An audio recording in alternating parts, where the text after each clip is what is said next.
Happy birthday Tarika. Thank you Shreya. Thank you. Many happy returns of the day. Thank you Siddharth. बहुत खूबसूरत फूल है। श्रेया की choice है। हाँ वो तो है, श्रेया की चॉइस तो कभी गलत हो ही नहीं सकती। हाय सिद्धार्थ। हेलो। हाय श्रेया। हाय पूर्वी। काफी देर कर दी आने में। थोड़ा ट्रैफिक मिल गया रास्ते में। अरे फ्रेडी सर, ये गपागप खा रहे हो? आप तो बोले थे डाइटिंग कर रहे हो। डाइटिंग ही तो कर रहा हूँ।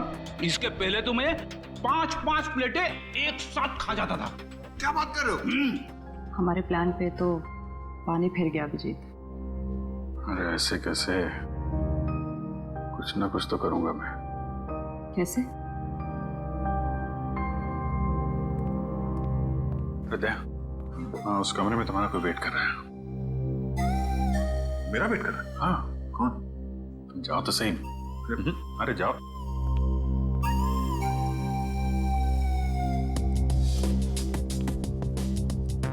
हे सिद्धार्थ, वो तुम्हें मेरी जासूसी नॉवेल्स की कलेक्शन देखनी थी ना? चलो दिखाती हूँ। चलो श्री। अरे कभी तो श्रेया को अकेले छोड़ो। ऐसी कोई बात नहीं है ना? चलो। इट्स ओके सिद्धार्थ, जाओ तो। चलो।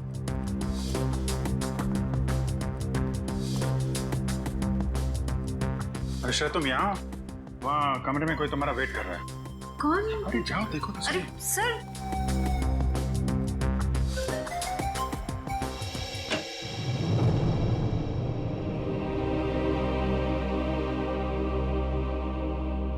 श्रेया,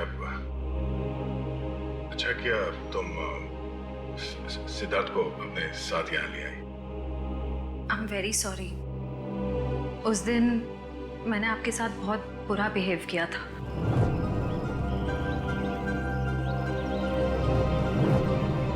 छोड़ो ना, मैं भूल गया हूँ, तुम भी भूल जाओ। काश भूल पाना इतना आसान होता। जिंदगी कितनी सिंपल हो जाती है। श्रेया, ये यादें ही तो है जो उदास दिलों को जिंदगी जीने का हौसला देती है। अगर यादें ही ना हो तो जिंदगी कितनी बोरिंग हो जाएगी। तो क्या तुमने सिद्धार्थ से शादी करने का फैसला कर लिया? मेरा दिल कुछ और कह रहा है, दिमाग कुछ और। मैं जानता हूँ श्रेया, हमारे काम में हम दिल की नहीं दिमाग की सोचते हैं। मगर एक बार सीआईडी ऑफिसर ने एक आम लड़की की तरह सोचो। दिल का इस्तेमाल करो, उसकी आवाज सुनो। मेरे दिल में तो एक ही इंसान का नाम गूंजता रहता है, और वो नाम है श्रेया। सिद्धार्थ। सिद्धार्थ प्लीज, सिद्धार्थ मेरी बात तो सुनो प्लीज। अब सुनने को बाकी क्या रह गया? पूरी हकीकत मैंने अपनी आंखों से देख ली है। तुम दया से प्यार करती हो ना?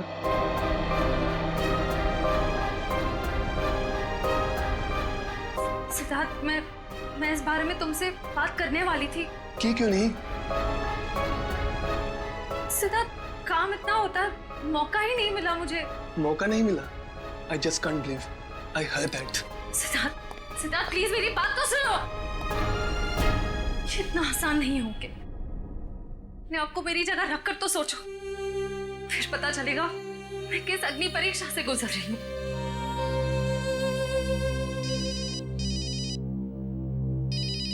हेलो,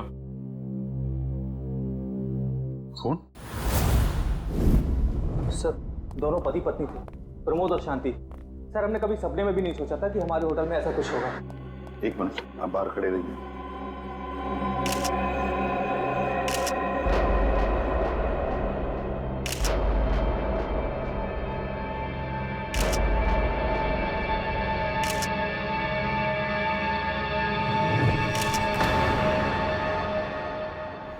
माय गॉड, दोनों की लाशें ऐसी इस अवस्था में। सर, इतने सारे केस सॉल्व किए, लेकिन इस तरह का केस कभी नहीं देखा। सर, लगता है ये दोनों खूनी से विनती कर रहे थे कि वो इन्हें छोड़ दे, मगर खूनी ने जरा भी दया नहीं दिखाई। नहीं फ्रेडी, लगता है खूनी ने पहले इन दोनों को मारा और फिर यहाँ लाकर बिठा दिया, हाथ पैर बांध दिए। जिस तरह से इन दोनों को बिठाया कुर्सी में, लगता है खूनी हमसे कुछ कहना चाहता है। ये देखो, कम से कम 6-7 वार तो किए इस बेचारी पर। ऐसे इतनी बेरहमी से मारा है जैसे ये खूनी कोई सिर फिरा हो या फिर बदले की आग में ये सब किया है उसने। My God. सर, इस प्रमोद की पीठ पे भी वार किया गया है।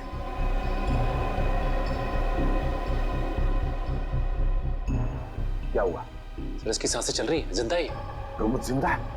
तो जल्दी से इसे हॉस्पिटल ले जाओ, इसका जिंदा रहना बहुत जरूरी है। संभाल के चलो। आजा।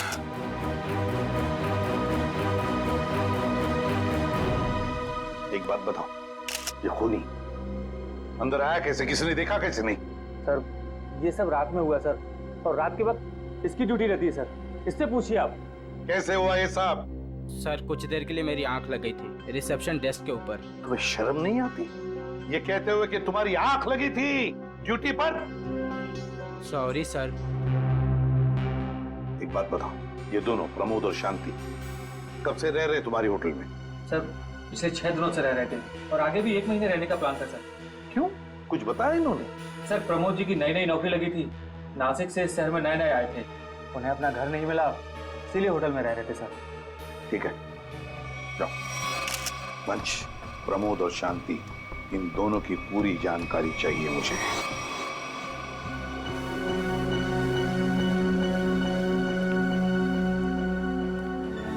हाँ सचिन, ये प्रमोद कैसा है? सर, डॉक्टर ने ऑपरेशन शुरू कर दिया है, थोड़ी देर में पता चल जाएगा सर।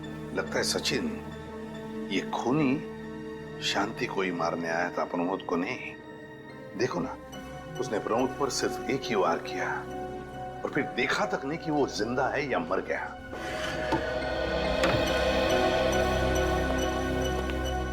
हाँ डॉक्टर साहब, कैसा है प्रमोद? हमने प्रमोद को बचा तो लिया है, मगर मगर क्या? वो कोमा में चले गए हैं। कोमा में? लेकिन डॉक्टर साहब, प्रमोद को होश तो आ जाएगा ना? हम तो अपनी तरफ से पूरी कोशिश करेंगे, मगर कुछ कहा नहीं जा सकता। Thank you. कुछ भी हो, प्रमोद होश में आना ही चाहिए। खूनी को सिर्फ प्रमोद ने ही देखा है। डॉक्टर साहब, शांति की लाश से कुछ पता चला? दया, मौत की वजह तो तुम लोगों को क्राइम स्पॉट पे ही पता चल गई होगी। पेट पर चाकू के इतने सारे घाव हैं, उसी की वजह से मौत हो गई बेचारे की। हाँ, वो तो हमें पता चल गया था। उसके अलावा कुछ और? हाँ, एक खास बात। 2 महीने पहले इसका किडनी का ऑपरेशन हुआ था। ये देखो, इसमें एक फोटो है। किडनी का ऑपरेशन? वंश, पता करो शहर के किस हॉस्पिटल में शांति के किडनी का ऑपरेशन हुआ था। और सर, वो क्राइम सीन पे जो खून मिला था वो शांति और प्रमोद का ही है। खूनी ने खून करने से पहले एक कदम फूंक कर रखा है। हाँ, काफी प्लानिंग की है खूनी ने इस जुर्म को अंजाम देने के लिए। उसे पता था कि ये प्रमोद ऑफिस से कितने बजे वापस आता है और वो होटल के कमरे में पहुंच गया जब दोनों मौजूद थे। पर सर, अगर उसका मकसद शांति को ही मारना था तो वो तो प्रमोद के आने से पहले ही जुर्म को अंजाम देकर वहां से फरार हो सकता था। हाँ, ये बात तो है। मुझे लगता है खूनी ने प्रमोद के ऊपर सिर्फ एक ही बार वार किया, और वो इसलिए क्योंकि वो चाहता था कि वो कोमा में पहुंच जाए और जिंदा लाश बन जाए। सर, लगता है ये खूनी कोई एक्सपर्ट है जो अच्छी तरह से जानता था कि वार कहाँ पे करना है। सर, वो एक्सपर्ट नहीं, मुझे तो सरफिरा लगता है। वरना मारने के बाद इन्हें प्रार्थना की पोजीशन में क्यों बैठा था? कोई तो गहरा कारण है सबके पीछे जो इस खूनी के अतीत से जुड़ा हुआ है।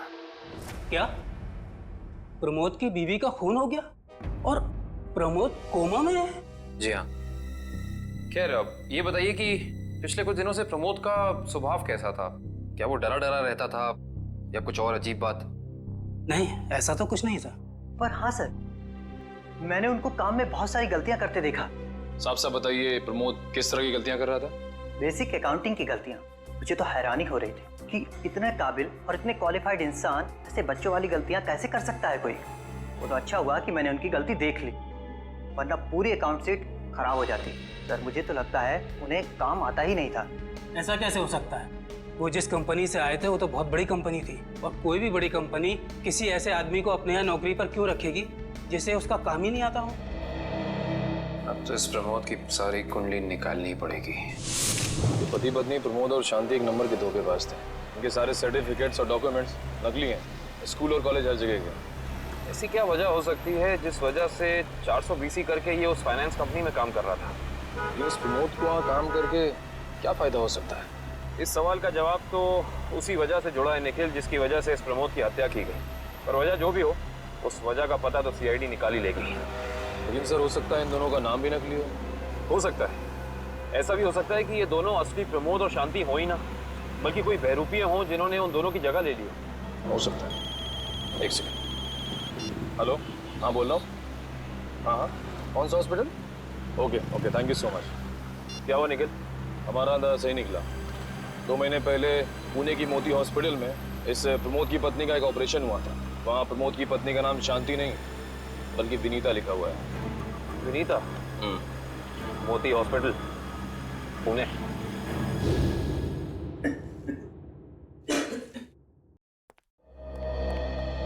एक्सक्यूज मी, एक वक्त पे सिर्फ एक ही मरीज अंदर आएगा? हम लोग सीआईडी से। सीआईडी? मगर यहाँ मुजरिम कौन है? इसी की तलाश है हमें।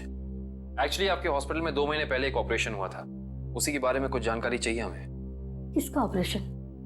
ये दोनों आपकी हॉस्पिटल में आए थे? ये तो मिसेस विनीता कुमार हैं। हाँ, मिसेस विनीता कुमार। और ये इनके पति, इनकी मौत हो गई? जी हाँ, विनीता कुमार का खून हो चुका है और उनके पति प्रमोद अब कोमा में है। डॉक्टर ये बताइए कि मिसेस विनीता कुमार ने किडनी का ऑपरेशन कराया था ना? जी हाँ। हम उसके मेडिकल रिपोर्ट्स देख सकते हैं? यहाँ पे तो पति का नाम त्रिलोक कुमार लिखा है। मतलब त्रिलोक बन गया प्रमोद और विनीता बन गई शांति। इस पेपर में उनके घर का एड्रेस लिखा हुआ है। चल के पता करें, शायद कुछ पता चल जाए। नहीं निखिल, कोई फायदा नहीं होगा। इनकी पहचानों की तरह इनका एड्रेस भी नकली होगा, देखना। हाँ, हमने इन्हें ऑपरेशन के कुछ रिपोर्ट्स कोरियर की थी, मगर वो कोरियर वापस आ गए थे। डॉक्टर ये बताइए कि इन्होंने ऑपरेशन का पेमेंट कैश में की थी या चेक से या किसी कार्ड से? इंश्योरेंस के जरिए। इंश्योरेंस? उस इंश्योरेंस कंपनी के कोई कागजात, कोई डॉक्यूमेंट्स हैं आपके पास? हाँ, इसी फाइल में होंगे। गुड।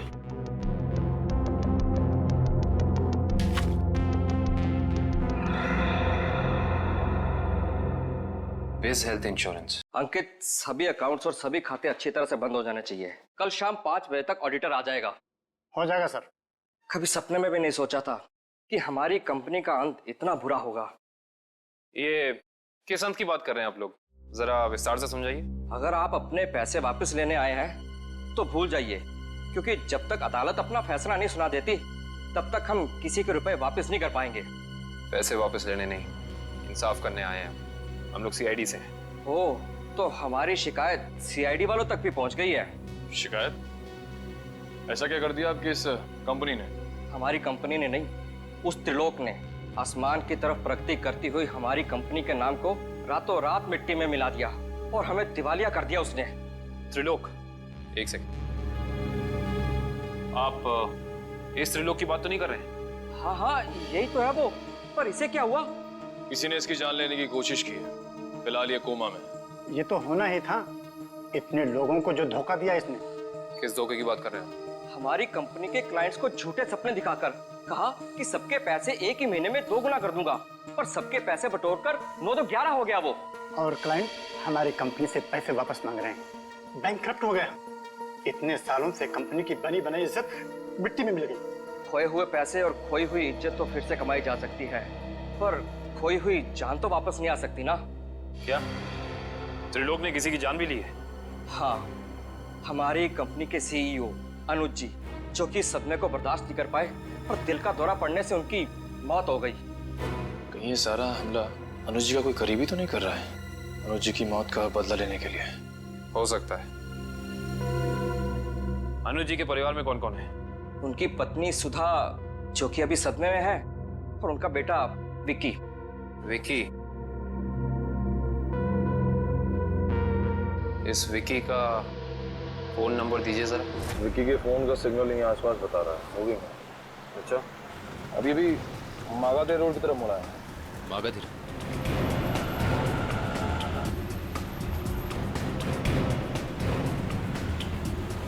देखो सिग्नल में कुछ पता चला? एक मिनट क्या हुआ? इस विकी के फोन का सिग्नल यहीं आसपास बता रहा है। कहीं विकी इस बाइक को तो नहीं? हाँ सर, हो सकता है ये विकी है। चेक करते हैं।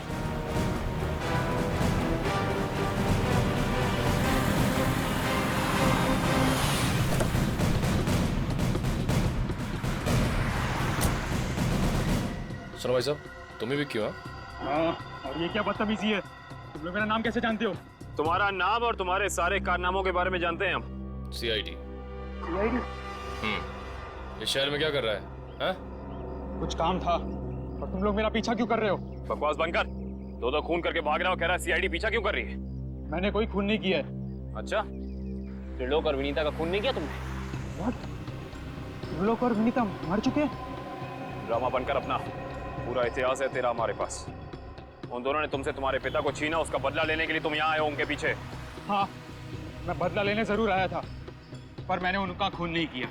देख, सच बोल दे समझा, नहीं अपनी शक्ल नहीं पहचान पाएगा। मैं सच कह रहा हूँ, मैंने किसी तरह उनके बारे में पता किया। मैं उनके होटल भी गया था, मगर जैसे मैं उनके कमरे की तरफ जा रहा था, मैंने उनके कमरे में एक आदमी को जाते हुए देखा। कौन सा आदमी था वो? उसके चेहरे को ठीक से देख नहीं पाया मैं। तुम्हें जो भी याद है, जितना भी याद है, साफ साफ बताओ। कद लगभग 6 फीट, ओवरकोट पहना हुआ था उसने, और उसके बाल लंबे थे, यहाँ तक। हाँ, और उसने एलिगेटर शूज पहने हुए थे। Alligator shoes? हेलो, एक और खून?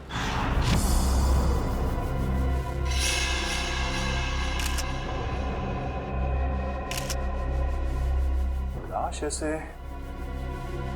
अजीब ढंग से क्यों बैठा है?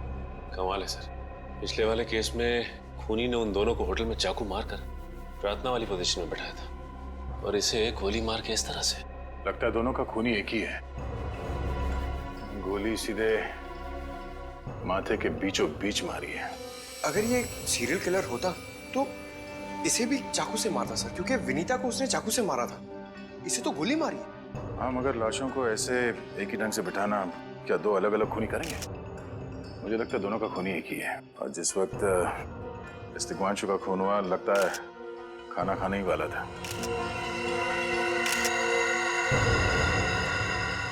तो यहाँ पे दूसरी प्लेट भी पड़ी है, कहीं ऐसा तो नहीं कि ये तिग्मांशु की बीवी के लिए थी?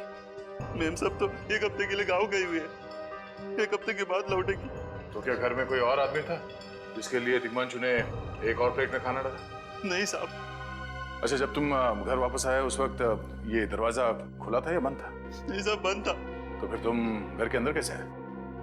साहब ने एक चाबी मेरे पास भी दे रखी है। जो कोई भी था, ऐसा लगता है कि तिग्मांशु उस आदमी को जानता था। एक काम करो सचिन, पंकज, घर की अच्छी तरह से तलाशी लो, देखो कुछ मिलता है क्या।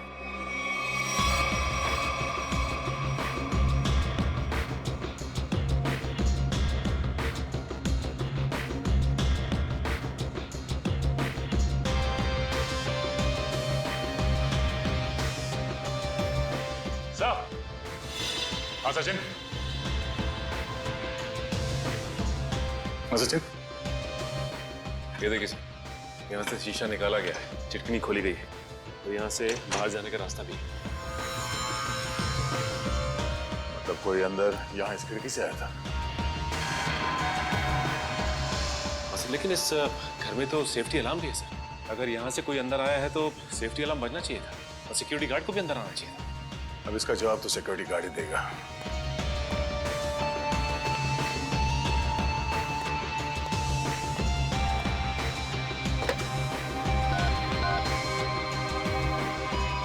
हेलो सिक्योरिटी, अच्छा आज दोपहर को तिग्मांशु जी के घर से अलार्म बजा था? तो फिर आप चेक करने के लिए उनके घर पे क्यों नहीं आए? ओ आई सी, पिछले हफ्ते भी? ठीक है, थैंक यू। क्या बोला सर ये सिक्योरिटी वाला? सिक्योरिटी का कहना है कि अलार्म बजा था और उन लोगों ने घर में फोन भी किया, तो तिग्मांशु जी ने कहा कि गलती से अलार्म बज गया, इसलिए वो लोग ऊपर नहीं आए। सर, हो सकता है तिग्मांशु ने मजबूरी में कहा। खूनी ने उसके सर पे गन तान दी हो? कुछ कह नहीं सकते। बात करते वक्त अगर थोड़ी सी भी टेंशन हो आवाज में तो ये सिक्योरिटी वाले तुरंत भाप लेते हैं। दरअसल पिछले हफ्ते भी तिग्मांशु के घर से अलार्म बजा था और जब सिक्योरिटी वालों ने फोन किया था तो तिग्मांशु ने यही कहा था कि गलती से बच गया। सर ये खूनी काफी चालाक लगता है, खेल खेल रहा है। देखते हैं, जरा देखो इस घर में कुछ और मिलता है क्या। खूनी ने कोई ना कोई सुराग जरूर छोड़ा होगा, चेक करो।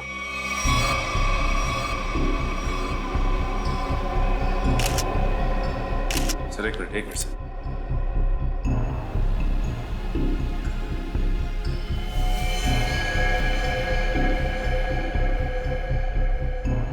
ये देखिए सर, खून। खून यहाँ कैसे? कहीं खूनी का तो नहीं है खून? ये तो डॉक्टर सालों के ही बताएंगे। वो खून किसका है ये अभी पता चल जाएगा। तारिक आती होगी रिपोर्ट लेकर के। डॉक्टर साहब, इस तिग्मांशु के बारे में कुछ और पता चला? हाँ। वो कैसे? इसे गोली मारने से पहले बेहोश किया गया था। क्या? इसे बेहोश किया था? इसके खून में मुझे एक खास किस्म की दवाई के अंश मिले जो अक्सर इंसान को बेहोश करने के लिए दी जाती है, और वो दवाई इसे इंजेक्शन के जरिए दी गई थी। ये देखो। सर बहुत ही अजीब बात है। अगर खूनी इसे मारना चाहता था तो सीधा गोली मारकर इसका काम तमाम कर सकता था। फिर ये जहर की दवाई क्यों दी होगी? और सर एक और बात पता चली, तिग्मांशु जिस हालात में हमें मरा हुआ मिला था वो एंशिएंट कल्चर के हिसाब से प्रार्थना करने की पोजीशन, खाना खाने से पहले। तो फिर तो शांति और तिग्मांशु दोनों का खूनी एक ही आदमी है। ये खूनी के लिए ये हत्याएं जुर्म नहीं, एक जश्न है। इसलिए उसने टेबल पे ये प्लेटें सजाई, उसमें खाना रखा, एक अपने लिए और एक तिग्मांशु के लिए। और सर तिग्मांशु को प्रार्थना की पोजीशन में बैठा के उसने गोली मार दी। सर मैंने कहा था ना, ये खूनी एकदम सरफिरा है सर। हाँ सर, लगता है ये खूनी अपने आप को बहुत शक्तिशाली महसूस करता है। जिस वक्त इन सबकी गर्दनें झुकी होती हैं उसके सामने, उसे आनंद आता है। नहीं सचिन, खूनी का मकसद लोगों को अपने सामने झुकाना नहीं बल्कि अपने लिए प्रार्थना करवाना था। क्या मतलब? ये रही उस खून की रिपोर्ट। ये खून ना ही तिग्मांशु का है और ना ही उसके घर वालों का। ये खून उस खूनी का ही है। खूनी का? मगर वहां तो हाथापाई के कोई निशान नहीं मिले और उस जगह को देख के ऐसा लगा भी नहीं कि तिग्मांशु ने सेल्फ डिफेंस में खूनी के ऊपर हमला किया होगा। वो इसलिए दया क्योंकि ये खून खूनी ने अपने मुंह से थूका था। हमें इसके खून में से इसके सलाइवा के कुछ अंश भी मिले। उसकी तबीयत खराब है क्या? हाँ, वो बीमार है। उसके खून में एथिमोलाइसिन नाम की दवाई का अंश मिले हैं और उसका कीमोथेरेपी हुआ था। इसका मतलब उसे कैंसर है, ब्रेन का कैंसर, लास्ट स्टेज का ब्रेन कैंसर। इसीलिए वो लोगों से अपने लिए प्रार्थना करवा रहा है ताकि उसकी बीमारी ठीक हो जाए। हमारे क्रिमिनल डेटाबेस में चेक करो, पता करो ये कोई पुराना पापी तो नहीं है। नहीं सर, उस खूनी का हमारे क्रिमिनल डेटाबेस में कोई रिकॉर्ड नहीं है। कोई इतिहास नहीं है? नहीं सर। सर तिग्मांशु की पूरी कुंडली निकाल के लाओ सर। प्रमोद की तरह इसकी पहचान भी नकली है। What? हाँ सर, ये देखिए, उसका असली नाम राकेश है और जिस तरह प्रमोद को चासू बीसी की आदत थी, ठीक उसी तरह राकेश भी भोली भाली लड़कियों को फंसाता था शादी के झांसे में। कई लड़कियों ने आत्महत्या किया इस तिग्मांशु और राकेश के चक्कर में। हाँ सर, शादी के बाद उनके पैसे लेके ये गायब हो जाता। सर इसका मतलब खूनी ने 2 ऐसे लोगों को मारा जो पहले से मुजरिम थे। शायद उसने सोचा होगा कि मरने से पहले कुछ अच्छे कर्म कर लूं। नहीं श्रेया, जरूर कोई रिश्ता रहा होगा उसका इन दोनों अपराधियों के साथ। पता करो इन दोनों अपराधियों का केस किस पुलिस स्टेशन में फाइल किया गया था? सर, ब्रेन कैंसर के जितने भी पेशेंट्स हैं शहर में, उन सबकी लिस्ट मिल गई है सर। कुल मिला के ऐसे 50 पेशेंट्स हैं, जिसमें से 10 पेशेंट्स ऐसे हैं जो कैंसर की लास्ट स्टेज पे हैं। उनमें से 4 औरतें हैं, बचे 6। हाँ सर, और इन 6 में से 4 ऐसे हैं जो 70 साल से ऊपर के बुजुर्ग हैं। अब बचे 2, ये उदय और भानु। तुम इन दोनों से मिले? हाँ सर, ये उदय 6 महीने से हॉस्पिटल में है। और भानु? भानु सर 1 महीने से हैदराबाद में। ये कैसे हो सकता है सचिन? अगर वो मुजरिम इसी शहर में है तो कहीं ना उसका इलाज चल रहा होगा ना कहीं से वो दवाई खरीदता होगा।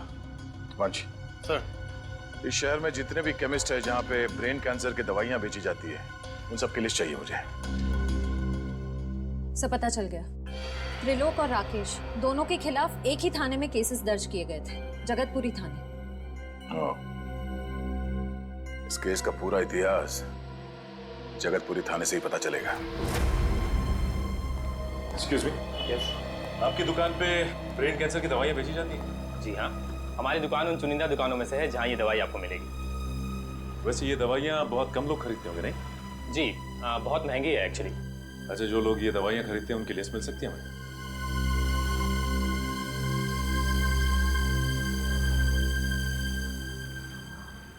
ये रही वो लिस्ट।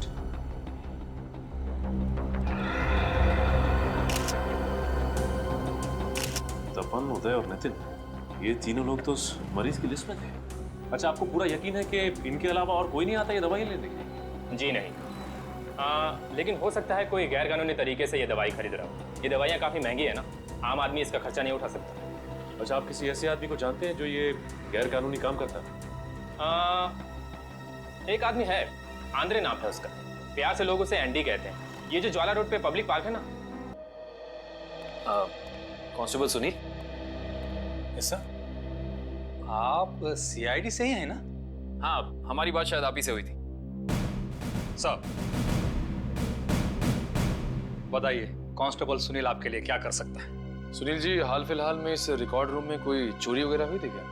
चोरी नहीं तो सर, अब यहाँ वाला कोई चोरी कैसे करेगा? सुनील, फिर आप एक हेल्प कर सकते हैं हमारी। हमें 2 मुजरिमों की फाइल चाहिए। एक का नाम है त्रिलोक कुमार और दूसरे का राकेश भिवेन। एक मिनट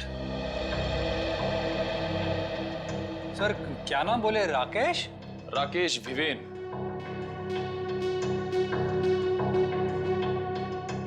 कमाल है, इसकी फाइल तो है नहीं यहाँ। अच्छा, वो दूसरा नाम क्या बोले? त्रिलोक? त्रिलोक कुमार। इसकी भी नहीं है? दोनों की फाइल्स नहीं। हाँ सर, लेकिन यहाँ पर चोरी की तो कोई घटना नहीं घटी। पता नहीं फाइलें गायब कैसे हो गई। सुनील, यहाँ याद करने की कोशिश करो, हाल ही में कोई दुर्घटना घटी थी क्या? पिछले महीने ऑफिस एरिया में आग लग गई थी। तो अच्छा हुआ फायर ब्रिगेड वाले जल्दी आ गए और हमारे रिकॉर्ड्स नष्ट नहीं हुए। जरूर ये आग भी जानबूझकर लगाई गई थी। आग लगने की वजह क्या थी? वो बताया गया कि मेन स्विच बोर्ड के अंदर शॉर्ट सर्किट हुआ था। कोई इलेक्ट्रिशियन भी आया था काम करने के लिए। जरूर वहीं छेड़छाड़ की गई है। उस इलेक्ट्रिशियन का कोई आता, कोई पता, कोई कांटेक्ट है? दूसरे कांस्टेबल के पास था, लेकिन वो तो रिटायर होकर गांव चले गए। हाँ, कोई बात नहीं। सुनील, एक काम करिए, आप चेक करके बताइए कि और किन किन मुजरिमों की फाइल्स यहाँ से गायब हुई हैं। Okay sir. पता तो चले आखिर अगला शिकार है कौन इस अनोखे खूनी का। ये ले पैसे। अरे ये दवाइयाँ तो असली है ना। अरे अंकल जी, ये जो शक की बीमारी है ना, कैंसर से भी ज्यादा खतरनाक है। अगर आपको यकीन नहीं है कि ये दवाई असली है या नहीं, तो खुद जाकर दुकान से क्यों नहीं खरीद लेते? अरे तुम तो बुरा मान गए, मैं तो बस ऐसे ही पूछ रहा था, मेरा मतलब वो नहीं। जानते हो, इस तरह से दवाइयाँ बेचना और खरीदना दोनों गैर कानूनी है। बाकी तुम्हारा कोई फायदा नहीं है। मैंने सुना था कि सीआईडी बड़े-बड़े केस हैंडल करता है। मैं तो छोटा-मोटा चोर हूँ, जाने दो ना साहब। हाँ मिस्टर छोटे चोर, ये बताओ कि तुम्हारे पास से ये दवाइयाँ खरीदने के लिए कोई ऐसा आदमी आता जो 6 फीट लंबा था और लंबे लंबे बाल थे उसके, और वो एलिगेटर वाले शूज पहनता था? हाँ, वही जो आगे से नुकीला होता है। हाँ, आया था। चिराग, आप लोग चिराग को ढूंढ रहे हो? हाँ। कहाँ मिलेगा ये चिराग? हाँ? चिराग? लगता है चिराग घर पर नहीं है। कमरे अच्छी तरह से चेक करो, देखो कुछ मिलता है क्या। पंकज, कंप्यूटर चेक करो।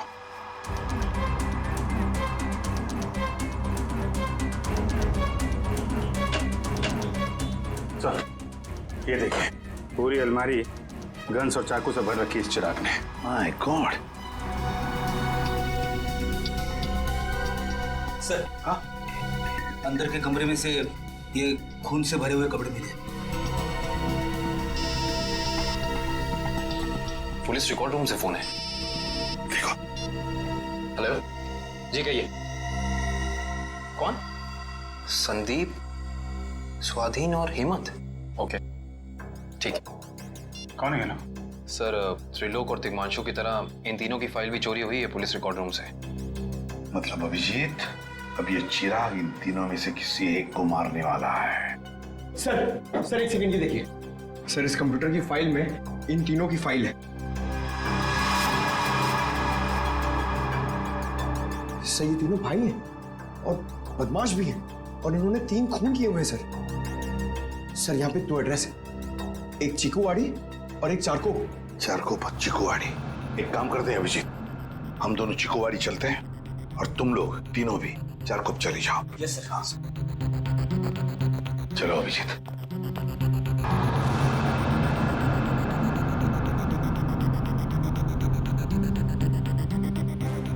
क्या हुआ सर? अभिजीत ये पेन, ये मेरा पेन है अभिजीत। आपका पेन? यहाँ पे कैसे सर? ये पेन मैंने जग्गा को दिया था, जग्गा को। जग्गा सर? वो आपका खबरी? हाँ अभिजीत मेरा खबरी। मगर जग्गा तो मर चुका है सर। हाँ अभिजीत तो मर चुका है, लेकिन जिस खून में तलाशी करने में मदद की थी जग्गा ने हमारी, उस वक्त वो खून भी इसी तरह हो रहे जैसे आज हो रहे हैं। खून करने के बाद लोगों को प्रार्थना की पोजीशन में रखा जाता है। चलते हैं सर। नहीं अभिजीत, क्योंकि अभिजीत जिस तरह से वो खून किए जा रहा है, लगता है मुझे संदेशा भेज रहा है, मुझे मिलना चाहता है अकेले में।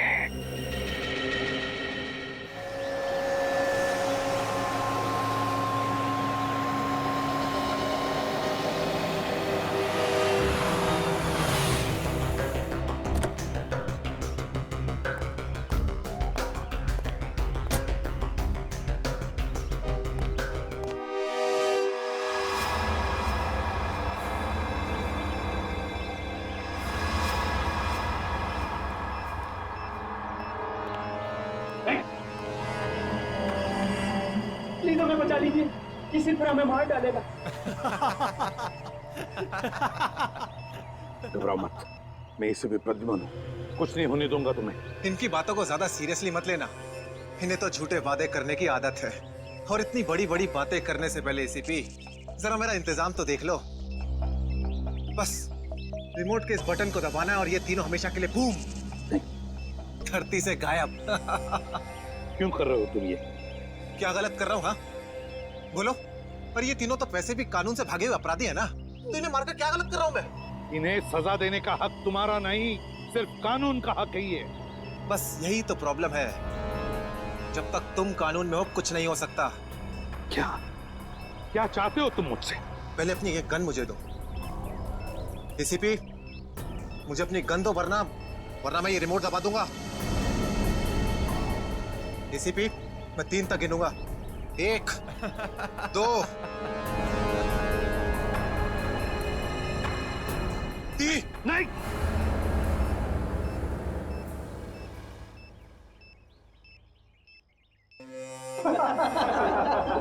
बहुत अच्छे, बहुत अच्छे। तो तुम जानना चाहते थे ना कि मैं तुमसे नफरत क्यों करता हूँ? हाँ। जग्गा खबरी का नाम ध्यान है? याद है मुझे। मैं उन्हीं का बेटा हूँ। पता चल चुका था मुझे।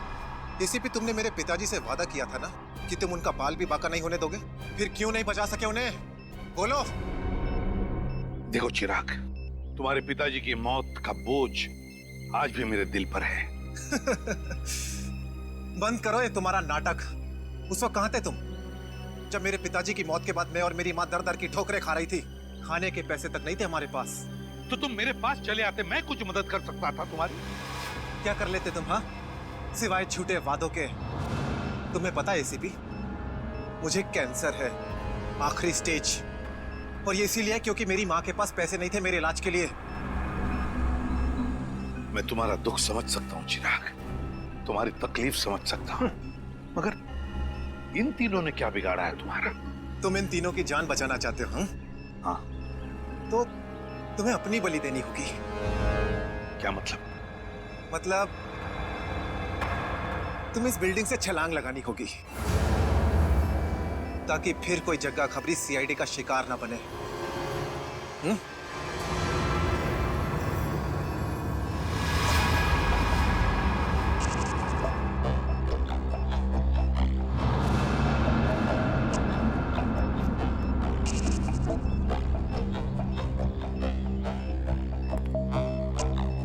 ठीक है, मंजूर है।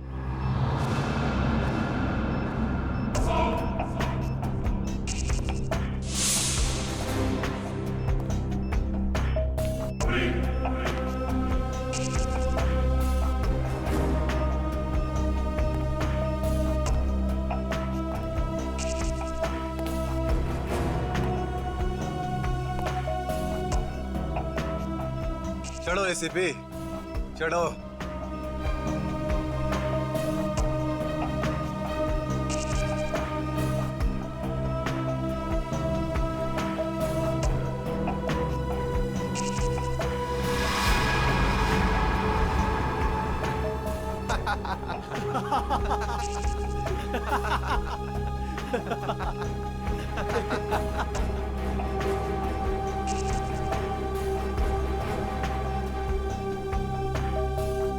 ऊपर जाकर मेरे पिताजी से माफी जरूर मांग लेना। क्या हुआ? मौत को इतना नजदीक देखने से बाहों कांपने लगे? एसीपी आज तक अपनी मौत को अपनी हथेली पर लेकर ही चला है, समझे? मौत से कभी डरा नहीं है वो।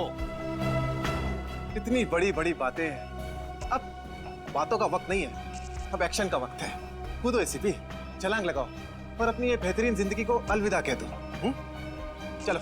1 मिनट, मैं जरूर कूदूंगा, लेकिन तुम पर कैसे विश्वास कर सकता हूं कि मेरे कूदने के बाद तुम इन तीनों को छोड़ दोगे? तुम्हारे पास और कोई चारा भी नहीं है। कूदो एसीपी, वरना मैं इस रिमोट का बटन दबा दूंगा।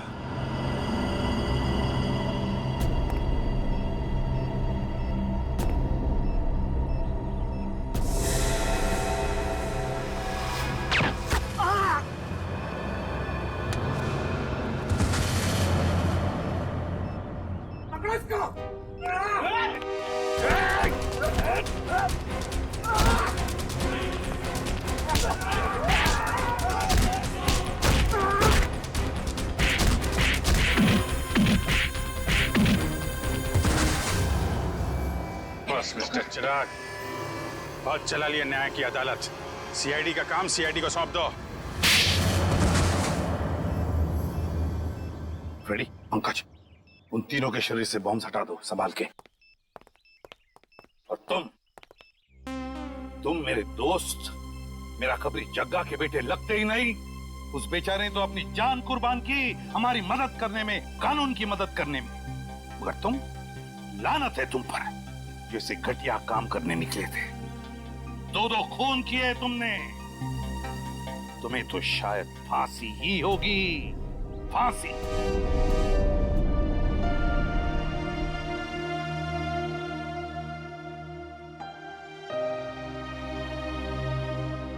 बड़े बुजुर्ग कह गए कि अगर कोई चिंता सताए तो उस चिंता को अपने कलेजे के अंदर अंगार बनने नहीं देना चाहिए। कलेजा चल जाता है। मुझे कोई चिंता नहीं सता रही है। In fact I think I am the luckiest girl in the world right now. CID में सब मेरे काम से खुश हैं। मेरे पास तुम दोनों जैसे दोस्त हैं। मेरी शादी होने वाली है। एक लड़की को और क्या चाहिए होता है? शायद प्यार। प्यार भी तो है ना मेरे पास। मम्मी पापा का प्यार, दोस्तों का प्यार और सिद्धार्थ का प्यार। जुबान की बात दिल से मेल नहीं खा रही है श्रेया। मतलब ये कि दिल की बात जुबान पे लाने का वक्त आ गया है श्रेया। वो श्रेया कहाँ गई? हाँ, जो अपने सारे डिसीजंस खुद लेती थी, जिससे पता था कि उसको अपनी जिंदगी में क्या चाहिए। हाँ श्रेया, अब वक्त आ गया है। तुम्हें किसी एक को चुनना ही होगा। और अगर तुमने एक स्ट्रॉन्ग डिसीजन नहीं लिया ना, तो उसका असर तुम्हारी जिंदगी पर नहीं, बाकी 2 जिंदगियों पर भी पड़ेगा। मैं क्या डिसीजन लूं? किसे चुनूं? उस इंसान को जिसे मैं बहुत प्यार करती हूं, पर उन्होंने कभी अपने प्यार का इजहार नहीं किया। या शायद वो मुझसे प्यार करते ही नहीं। या फिर उस इंसान को जो मुझसे बहुत प्यार करता है, मुझे पलकों पर बैठा कर रखता है। मगर यहाँ पे इम्पोर्टेंट सवाल ये है कि तुम किससे प्यार करती हो? नहीं तारिका, यहाँ ये बात इम्पोर्टेंट है कि अब मैं पीछे नहीं हट सकती। मेरे किसी भी डिसीजन से ना सिर्फ सिद्धार्थ को, बल्कि उसकी और मेरी फैमिली को बहुत दुख होगा। बच्चों जैसी बातें मत करो श्रेया। हर माँ बाप चाहते हैं कि उनके बच्चे को जिंदगी की हर खुशी मिले। तुम सिद्धार्थ के साथ खुश नहीं रह पाई तो क्या अंकल आंटी खुश रह पाएंगे? और अगर तुम खुश नहीं रही तो क्या सिद्धार्थ खुश रह पाएगा? तुम्हारा एक कदम श्रेया बहुत सारी जिंदगियों को अफेक्ट करेगा। तुम बस दिल से काम लो। देखो, दिल हमेशा सही रास्ता दिखाता है। ठीक है, अब से मैं अपने दिल की बात सुनूंगी। अगर मैं किसी भी कदम पर कमजोर पड़ जाऊं तो तुम दोनों को मुझे सही रास्ता दिखाना होगा। हाँ, लेकिन एक शर्त पे। कैसी शर्त? तुझे आइसक्रीम खिलानी पड़ेगी। Of course. Sweet.